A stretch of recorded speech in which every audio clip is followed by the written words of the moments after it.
तो मृत्यु से रिलेटेड कोई इवेंट कब होगा? भारतीय एस्ट्रोलॉजी इस बारे में क्या कहती है? तो कहानी कुछ ऐसी है कि चंद्रमा भी 8th हाउस में नीचे हो जाते हैं, और जो है चंद्रमा भी एक टाइप से मन की मृत्यु के कारक तो चंद्रमा है ही, ठीक है। और सेकंड हाउस में चंद्रमा उच्च के हो जाते हैं और 8th हाउस में चंद्रमा नीच के हो जाते हैं। सेकंड हाउस सस्टेनेबिलिटी का है, तो इसका मतलब ये हुआ कि चंद्रमा अगर बहुत अच्छे है तो व्यक्ति इजीली सस्टेन कर पाएगा, उसके पास ज्यादा रिसोर्सेज होंगी उसका। और क्योंकि देखो सेकंड हाउस मैंने कई बार बताया कि फर्स्ट हाउस की वृद्धि करता है, तो अगर सेकंड हाउस अच्छा होगा या सेकंड हाउस का कारक स्ट्रांग होगा, तो इसका मतलब ये है कि शरीर में वृद्धि करने वाले तत्व भी तो स्ट्रांग हो जाएंगे। और वहीं 8th हाउस मृत्यु का है और चंद्रमा वहां पे जाके नीचे हो जाते हैं। तो इससे भारतीय एस्ट्रोलॉजी शायद ये कहना चाहती है कि चंद्रमा वीक होना ही मृत्यु है। आदमी कुछ कर ही नहीं पाता ना। आप ये देखो ना कि अगर मन आपका स्ट्रांग नहीं है, मन आपका कुछ पॉजिटिव विचारों से भरा हुआ नहीं है, मन आपका नेगेटिविटी से भर गया है, तो सोसाइटल टेंडेंसीज आपके अंदर आनी शुरू हो जाएंगी। शरीर कितना भी स्ट्रांग हो, आप जाके पहाड़ से कूद जाओगे, ठीक है। तो चंद्रमा का स्ट्रांग होना भी शरीर का स्ट्रांग होना ही है, ठीक है, क्योंकि चंद्रमा डायरेक्टली उसको मन को आपके प्रभावित कर रहा है, ठीक है। लेकिन मैंने ऐसा देखा है, अगर वैश्विक स्तर की बात करें कि कोई ये कहने लगे कि सर जो है विश्व में ये दुर्घटना कब घटेगी, जब मृत्यु दर बहुत ज्यादा हो जाएगी, अचानक से कोई हमला होगा पूरे विश्व में, या कोई अभी जैसे कोई कहने वाला है जी ये युद्ध जो है रूस कब अटैक करने वाला है, या कब उस अटैक में एक बड़े मास का नुकसान होगा, बड़े पॉपुलेशन का नुकसान होगा। तो वो देखने के लिए आप देखोगे शुक्र, क्योंकि शुक्र जो है जीवनदायिनी शक्ति है। और शुक्र देखो, दोबारा से बता दूं कि कालपुरुष की कुंडली में सेकंड हाउस में जो राशि आ रही है उसका मालिक है, और 7th में जो राशि आ रही है उसका मालिक है, दोनों मृत्यु के घरों का मालिक, ठीक है। मार्केश, नेचुरल मार्केश शुक्र है। तो अगर वायुमंडल में, अगर ट्रांजिट में, अगर आकाश में शुक्र वीक हो जाता है, मतलब शुक्र लगभग 27 डिग्री से 30 डिग्री के बीच में, मतलब 28 से 30 का मान लो, 28 से 30 के बीच में जब वो ट्रांजिशन पीरियड में, जब वो राशि परिवर्तन कर रहा है, तो ऐसा समय बहुत प्रॉन होता है किसी भी बड़ी दुर्घटना के घटने के लिए। उस समय अगर चंद्रमा भी वीक हो जाए और जो है शुक्र भी वीक हो जाए, और जो है, तो मैंने ऐसा देखा है कि कुछ ना कुछ बड़ी दुर्घटना एटमॉस्फेयर में घट जाती है।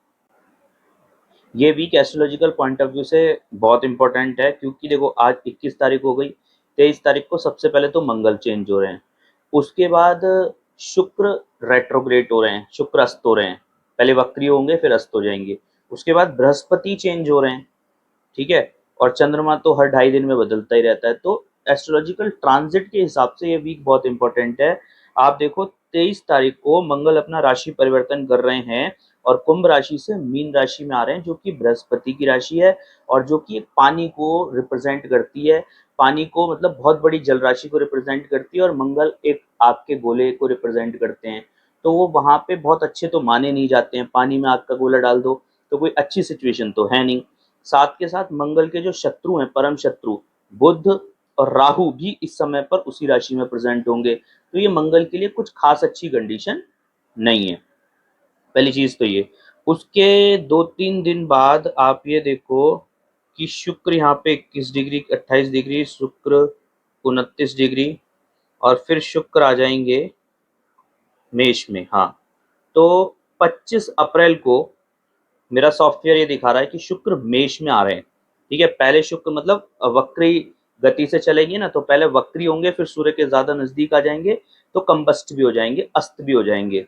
तो 25 तारीख को शुक्र वक्री होना शुरू हो जाएंगे, और ये मान के चलो आप 29 तारीख के आसपास ये अस्त हो जाएंगे। हाँ, 28 तारीख को शुक्र अस्त हो जाएंगे। तो 28 तारीख के बाद जैसे ही शुक्र अस्त होंगे, तो शादी वगैरह का कोई भी काम या कोई भी शुभ काम भारतीय ज्योतिष शास्त्र में नहीं किया जाता, मना की जाती है, ठीक है। अब ये हो गया तुम्हारा 28 अप्रैल। अब इसके बाद कर लेते हैं 28 के बाद, देखो 30 अप्रैल को बृहस्पति राशि परिवर्तन कर देंगे, और ये एक बहुत बड़ा इवेंट होता है एस्ट्रोलॉजी में, बृहस्पति का राशि परिवर्तन। हाँ, तो 1 मई 2024 को बृहस्पति राशि परिवर्तन कर रहे हैं, और राशि परिवर्तन जब बृहस्पति कर रहे हैं, ये आपके जा रहे हैं मेष से वृष में, जो शुक्र की राशि है, जो इनकी शत्रु राशि है, लेकिन धन की राशि है, परिवार की राशि है, तो बृहस्पति उधर उतना ज्यादा नेगेटिव नहीं होते, तो बृहस्पति उधर पॉजिटिव होते हैं। तो ये तीन तीन बड़े इवेंट हो रहे हैं, और इसके बाद चंद्रमा तो हर 2.5 दिन में राशि बदलते ही रहते हैं। सूर्य भी, अब इन्होंने कितना, 1 मई, 14-15 मई के आसपास सूर्य भी अपना राशि परिवर्तन करते हैं। 14-15 तारीख के आसपास हर महीने की सूर्य भी अपना राशि परिवर्तन करते हैं। तो इस वीक में ये जो 3 बड़े इवेंट हो रहे हैं, ये हमारे पूरे वैश्विक स्तर पर एक बड़ा इफेक्ट डालेंगे। उसके बाद जून में एक लोग बता रहे हैं कि जी जो है 13 दिन का पक्ष आ रहा है, मतलब वैसे तो 16 दिन का होता है ना चंद्रमा के हिसाब से, लेकिन लोग कह रहे हैं कि 13 दिन का पक्ष आ रहा है, तो वो भी खतरनाक होता है। 13 दिन का शुक्ल पक्ष, ठीक है, वो भी खतरनाक होता है। साथ के साथ आप ये देखोगे, अब ये 13-14 दिन का तो मेरी रिसर्च इस पे नहीं है, लेकिन मैं आपको बताऊं कि हर हमारे भारतीय एस्ट्रोलॉजी में बताया गया है कि हर 12 साल में युग परिवर्तन होता है।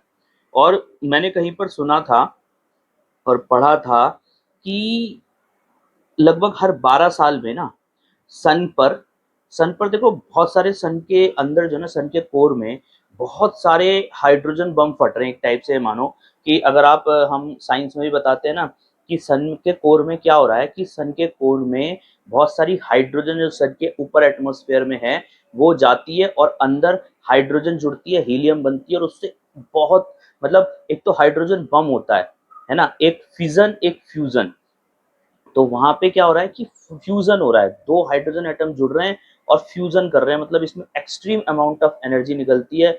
और हर लगभग 12 साल में ऐसा बताते हैं कि सन के ऊपर एक बहुत बड़ा हाइड्रोजन का तूफान आता है। मतलब तूफान, उसको आप ऐसे समझ सकते हो कि रेगुलरली हाइड्रोजन बम तो फट ही रहे हैं वहां पे, ठीक है, लेकिन हर लगभग 12 साल में एक इतना सारा एक्सप्लोजन होता है वहां पे, एक बहुत बड़ा एक्सप्लोजन होता है, और उस बहुत बड़े एक्सप्लोजन से निकली हुई रेडिएशन अर्थ के ऊपर टकराती है। और इस पर रिसर्च की गई है, गैलीलियो ने भी इस पर रिसर्च की थी, नील नदी पर इवन उसने, गैलीलियो ने रिसर्च की थी कि लगभग हर 12 साल में नील नदी में एक बड़ा वो बाढ़ आती थी, ठीक है, इस तरीके की। और हर लगभग 12 साल में ना दुनिया में सत्ता परिवर्तन होता है। देखो, हमारे यहाँ एस्ट्रोलॉजी में कहा भी जाता है कि जो बदमाश और की बदमाशी ना 12 साल से ज्यादा नहीं चलती। मतलब जो शुक्र मंगल, वो सॉरी, सूर्य मंगल का जो कॉम्बिनेशन बना के जो व्यक्ति सत्ता में ऊपर पहुंचता है ना, उसकी जो बदमाशी है वो 12 साल से ज्यादा नहीं चलती, उसकी जो सत्ता है वो 12 साल से ज्यादा नहीं चलती, क्योंकि 12 साल में सूर्य भी लगभग लगभग सारी राशियों का वो कर लेते हैं, और बृहस्पति भी लगभग लगभग सारी राशियों को चेंज बदल लेते हैं एक बार, है ना। तो कहने का मतलब ये है कि ये जो 12 साल का युग परिवर्तन है, ये इस समय पर भी होने जा रहा है ना।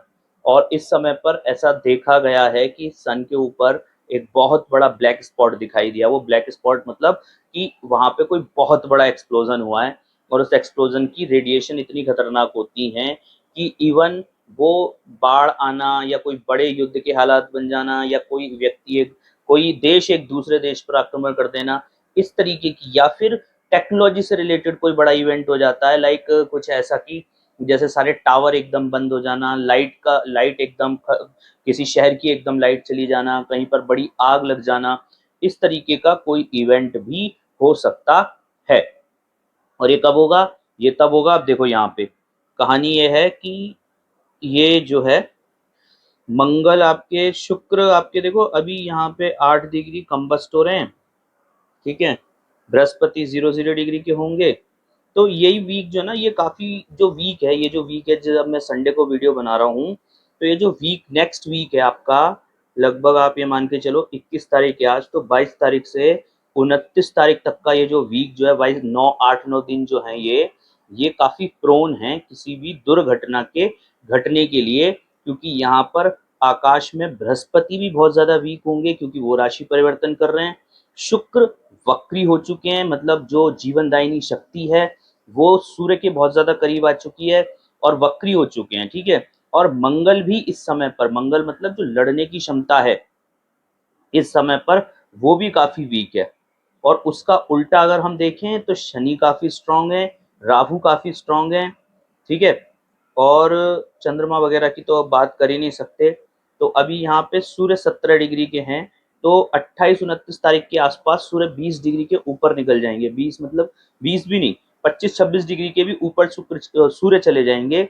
तो उस समय पर जो है सूर्य भी काफी वीक हो जाएंगे। तो जो भी शुभ ग्रह हैं जो अर्थ पर जीवन के लिए रिस्पॉन्सिबल हैं, सूर्य, बृहस्पति, शुक्र, मंगल, वो इस वीक में काफी उनकी जो ताकत है वो कम होने वाली है। तो इस वीक में कुछ घटना घट सकती है। बाकी आप लोग ध्यान दें।